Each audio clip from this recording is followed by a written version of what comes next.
Ожили ли ме, бе? То не го знам кой вид е, ама доста голям. Трябва да се вълча пак. Скорпион ли пак? Ей го тук.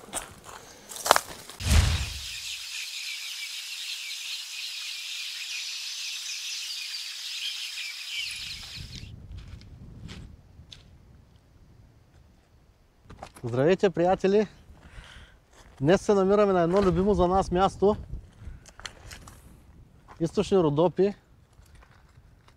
Долното течение на река Арда, край Маджарово. С Стилян сме на Арда в момента и ще пробваме да хванем някоя риба. След това ще отидем в природозащитния център Източни Родопи, по-известен като центъра на лешоядите, където ще заберем нашата приятелка Стела и с нея ще пообиколим района в търсене на интересни видове змии. Надявам се да се получи интересно клипче, затова останете с нас и да видим какво ще стане.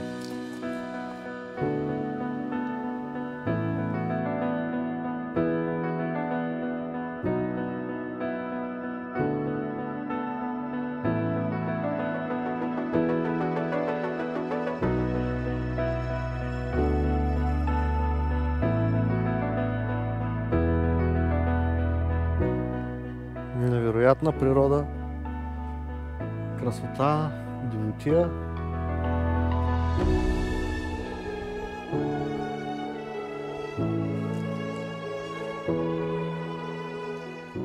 Все пак някой е бил тук и си е правил огън. Да, новото любимо място, страхотно е наистина. Лошото е, че колата трябва да се остави на 100 метра. Днес с риболова няма да ни се получат нещата. То ни е тръгнало на криво цяла година. Този сезон изобщо е много зле от към риболов. Аз нямам един силен риболов тази година. Лошото да се върна от риболов и да кажа, това е, кефих се. Лошото е, че и с змиите малко е подобна картинката, така. Да, сега минаваме тук покрай едно много красиво място, където сме ви го показвали и друг път. Сега ще се изчакаме малко, защото искаме да спрем да ви го покажем отново. Ето го, завоя на река Арда, меандъра. Там долу редовно сме на палатки. Да, имаме клипче от това място, вероятно сте го гледали, ако не сте, можете да го гледате, линк ще оставя в описанието. Тук всеки спира да го снима, има някакви надписи, така, хора.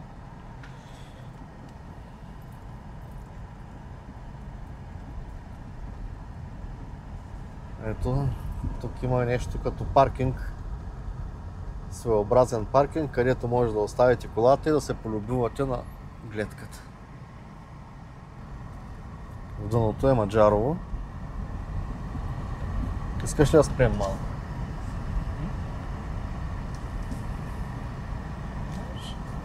Тук ще качим така за момент. Да обърнем някой камък.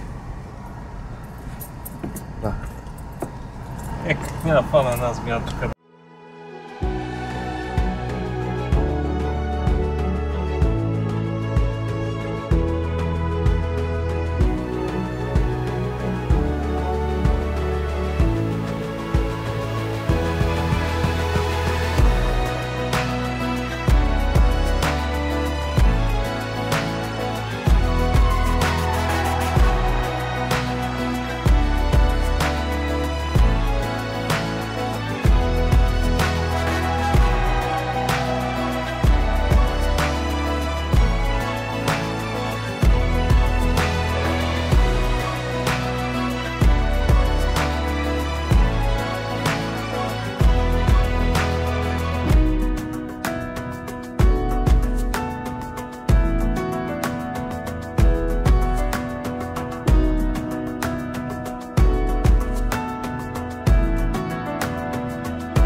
Надявам се, че ви хареса това разкошно място. А сега продължаваме към природозащитния център Източни Родопи, където ще заберем Стела и отиваме за змии. Как се насяда ми прегат. О, вадят, един вади рибата. Може. Чедро бе, кеп полза. Те рибите са тук в момента. Още един вади риба. Това става. Нещо не улучихме мястото, май. Те си го разкобарил въд тук.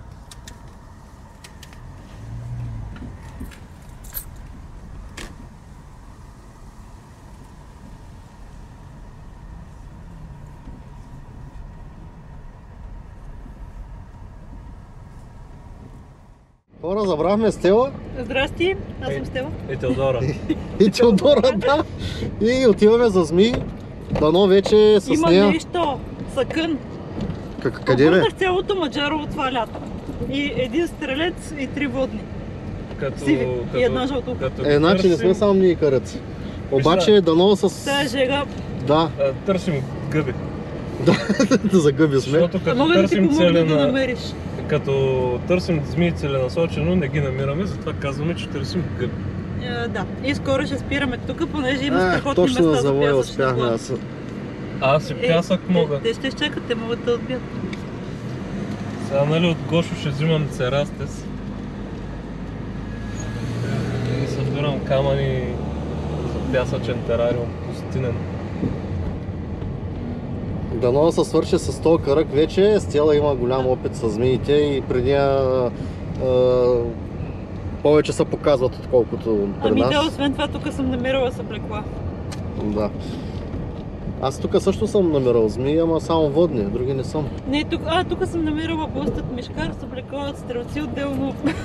Субстрата е супер за пясъчна бла и почваме да връщаме. Пясъчна блаш съм супер щастлив, защото никога не съм виждал до сега на живо и ако намерим, ще ми е първата и много ще се радвам. Да се има предвид, че времето е било много подходящо, защото до сега валя и днес е първият ден, в който изсуши и затопли. А между другото с Стилян, знаете, че от 2 дена ходим за змии там покрай Хасково да търсим. 3 дена. Даже 3 дена, много пъти излизахме, абсолютно нищо не видяхме, освен тия водните змии. По едно време стигнахме чак до гробищата през нощта. Та и там търсехме змии и както си ходим из гробищата с едни фенерчета и Стилян вика, много живот има тук. Нали, това сме на средата на гробищата, много живот има тук. Направо. Ами те гробищата са страхотни, ето тук отбивам. Добре, значи ето тук да спра някъде. Да. Окей. То сладолет тук страхотно място. Гледай, умекна ми фуниката, това много мраза така. Гледай какво става от сладоледа. Не го препоръчвам на никой. Продавачката в Маджарово е хубава, но сладоледа не. Обаче зависи в кой магазин ще я търсиш, че в другия има една разсърдена лелка има в другия магазин. Не, младичката. И ние не я препоръчвам. Много симпатична.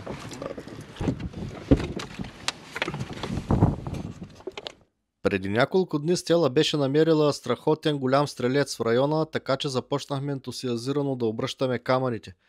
Още след първите няколко обърнати камъка попаднахме на нещо интересно, но не беше змия, а някой от видовете скорпиони, които се срещат у нас.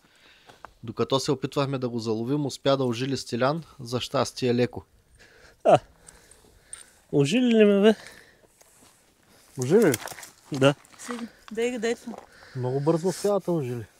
Аз ще държа и камъка, тук им е много трудно. Дигни този камък си. Чакай да не го отрепеш. Жив ли ти трябва? Жив. Хубав въпрос. Сега го изгуби. Ох! Но то верно. Дойдоха. Аз им се кефя да... Избяга ли бе? Да. Чакай, ще го намеря, я обърни. Не ми трябва, за какво ме? Не бе, аз ще го намеря, как?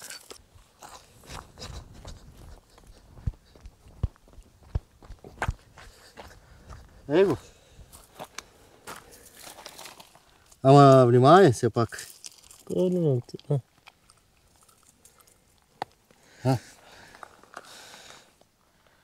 Малко сякаш пострадал. пострада ли? Да, едната щипка. То камъка малко рязко. А това не е от сега. Да, това не е от сега. Има някакъв проблем с едната щипка, този скорпион. Но това е рана, която е от доста време. Кой вид е, знаеш ли? Не. Ама хаджи и не е. Не, хаджи даже май няма в България. Няма, да, друг вид се споменаваше като хаджи. Този вид, който се смяташе, че е хаджи, не е. Солеглади ли беше? Аха. Не знам, те са 7-8 вида. Ма са трудни за разпознаване и трябва да им гледаш. Аз гледам публикациите, кой вид, къде се споменава. Пускам си го. Добре.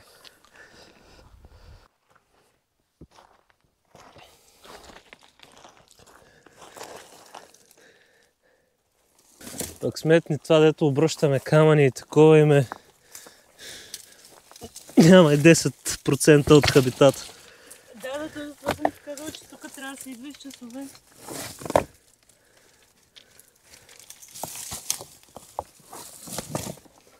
Гнездо има на...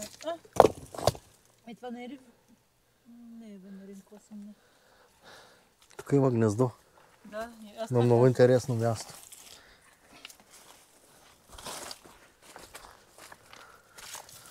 Няма нищо вътре. Ма ти знаеш ли на каква птичка е? Сега го виждаш. Да, за То не го знам кой вид е, ама доста голям. Трябва да се вълча паяк. Характерно за паяка вълк или вълчия паяк е, че след чифтосване мъжкият често бива изяждан от женската. Тя снася яйцата си в пашкул, който прикрепя към корема си и го носи 2-3 седмици. Когато малките са готови да се излюпят, майката пробива пашкула с острите си хелицери и малките излизат навън, но остават върху гърба на майката, като често я покриват цялата. До момента, в който станат напълно самостоятелни, майката ги носи и се грижи за тях. Скорпион ли пак? Виждам. Той се е наврял отдолу.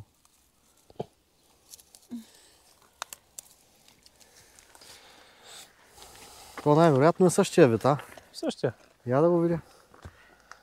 Той избяга. Под обувката ти. Да, ето. Не ми трябва да го взимам, тъй че снимай го и.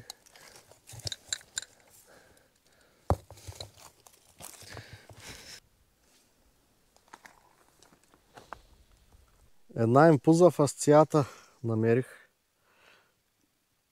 Вид богомолка. Показвали сме я друг път в канала. Не знам как ще се вижда по-добре, предполагам. Съвсем леко я държа за задното краче, за да мога да я снимам. Много е подвижна.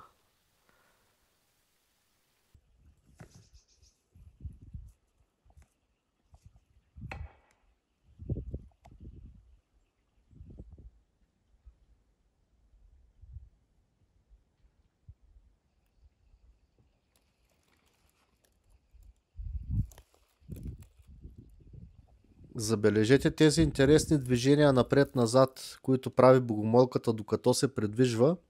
Това не е случайно, по този начин тя наподобява клонка или изсъхнало листенце, които се полюшват от вятъра. Така тя е по-трудно забележима за хищниците, отколкото ако се движи в права посока.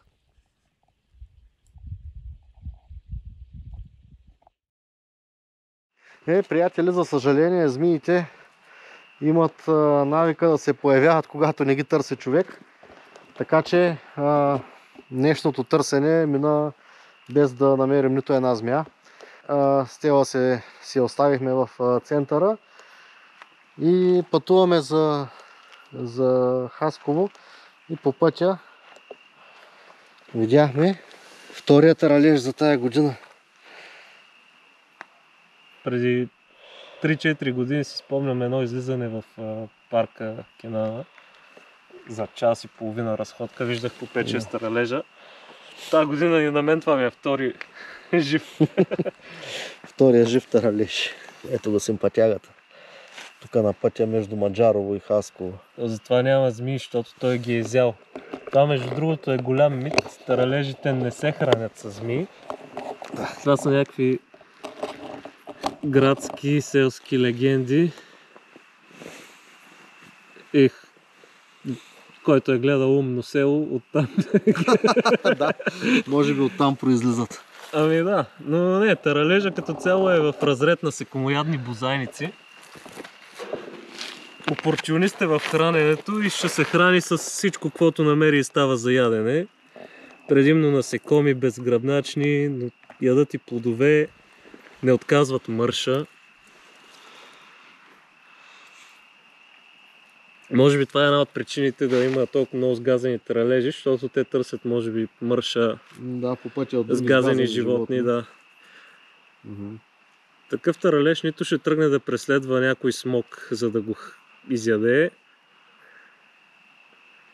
Сега, ако му излезе някоя малка змия,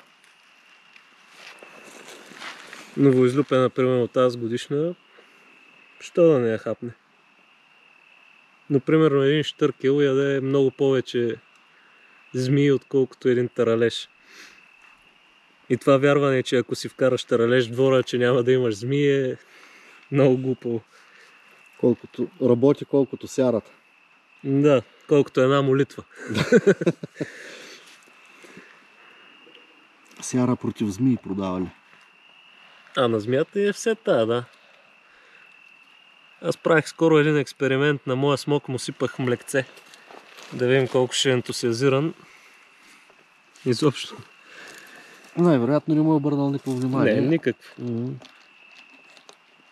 Защото хората вярват, че боза е мляко от добитъка, че дори кравите мучели и си търсили смока, който ги доял, защото ако не ги издои, ще им се възпали вимето и такива небивалици. Мано глупости, да. Как някой убил смок и от него изтекли 2 литра мляко. Аз на моя смок в паничката с вода му сипвам 200 мл и ако не му я подменям всяка седмица, ще му трябва 2 месеца да я изпие, а тя ще се изпари преждевременно. Айде, довиждане.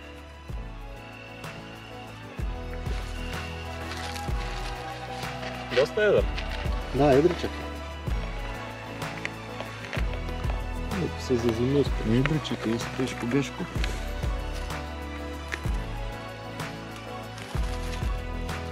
ти да ядеш змии.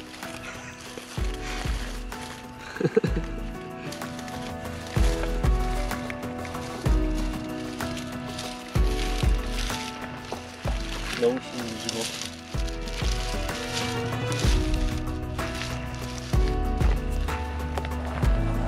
Ами това ще е от нас за сега. Да се надяваме на повече следващия път. От нас довиждане. Пазете и обичайте природата. Чао и до скоро!